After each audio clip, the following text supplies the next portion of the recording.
Assalamualaikum warahmatullahi wabarakatuh. Perkenalkan, nama saya Muhammad Faisal Putra. Saya dari Desain Komunikasi Visual. Hari ini saya akan mempresentasikan di DKV 3 tentang Museum Tekstil. Oke, apa itu Museum Tekstil? Museum Tekstil Palembang adalah bangunan bersejarah peninggalan zaman kolonial Belanda yang dibangun tahun 1883. Bangunan dengan arsitektur Eropa ini terletak di Jalan Merdeka Palembang.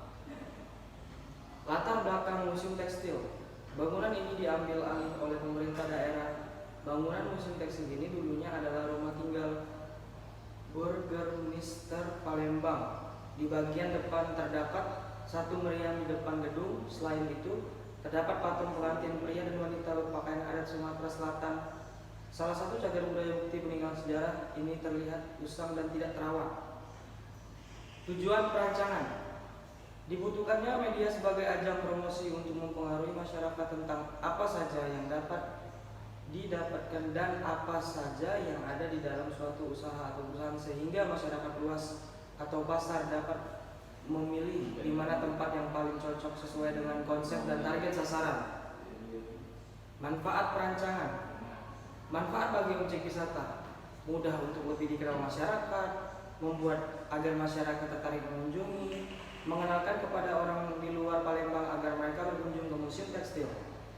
Manfaat bagi penulis, agar penulis dapat terlatih mengembangkan keterampilan membaca dan efektif, agar penulis dapat berlatih menggabungkan hasil bacaan berbagai sumber dan digabungkan dengan pemikiran penulis itu sendiri, dan agar penulis lebih terlatih dalam hal membuat logo.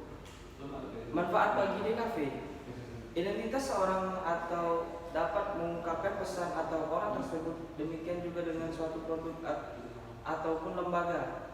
Sarana presentasi dan promosi, sarana informasi dan instruksi, pengumpulan data, observasi. Metode pengumpulan data digunakan desain thinking.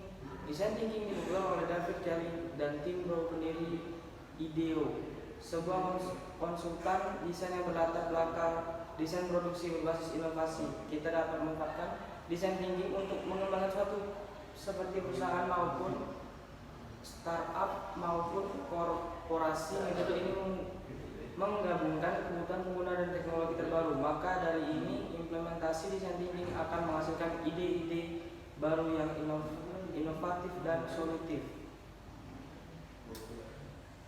Analisa data 5W+2H terdiri dari who, siapa target yang terlibat. Bagian ini menjelaskan argumen mengapa ia menjadi target utama perancangan. What, apa masalah yang akan dipromosikan atau disampaikan. When, kapan permasalahan itu terjadi. Waktu yang krusial dalam mendukung terjadinya interaksi dalam perancangan. Where, di mana permasalahan itu terjadi. Why, kenapa target harus terlibat dalam perancangan permasalahan ini. How, bagaimana proses terjadinya permasalahan tersebut. Dan how much, berapa banyak yang terlibat, seberapa besar masalah, seberapa kecil dana perancangan ini. Baiklah, analisa data atau ISAS. Dalam alur ini bisa diilustrasikan dengan kalimat tak kenal maka tak sayang. Segala hal harus diperkenalkan kepada target audiensnya.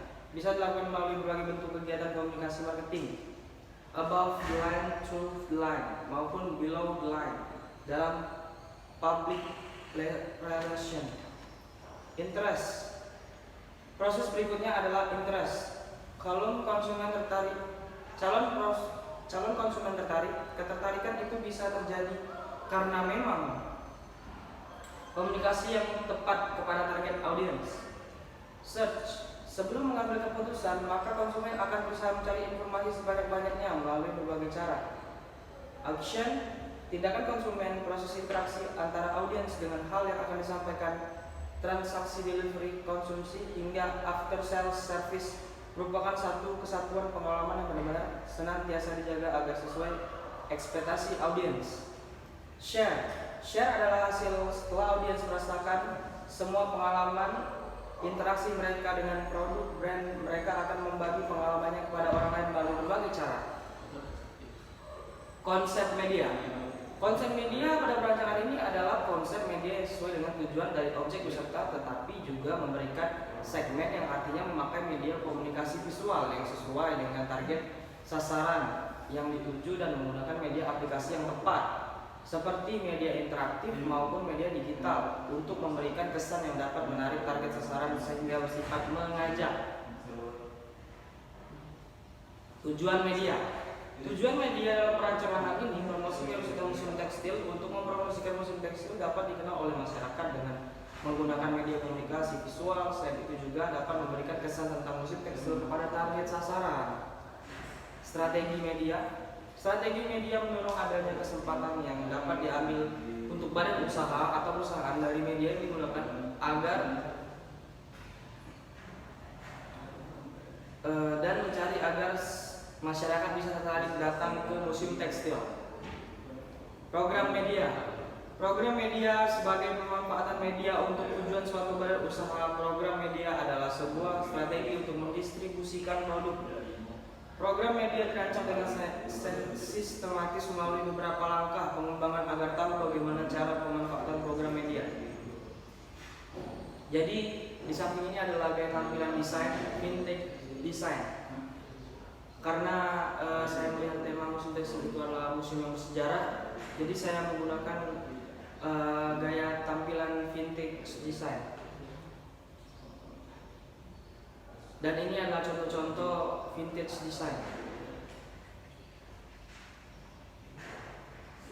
Baiklah, mungkin itu saja untuk presentasi hari ini. Terima kasih. Saya Muhammad Akbar Saputra. Wassalamualaikum warahmatullahi wabarakatuh.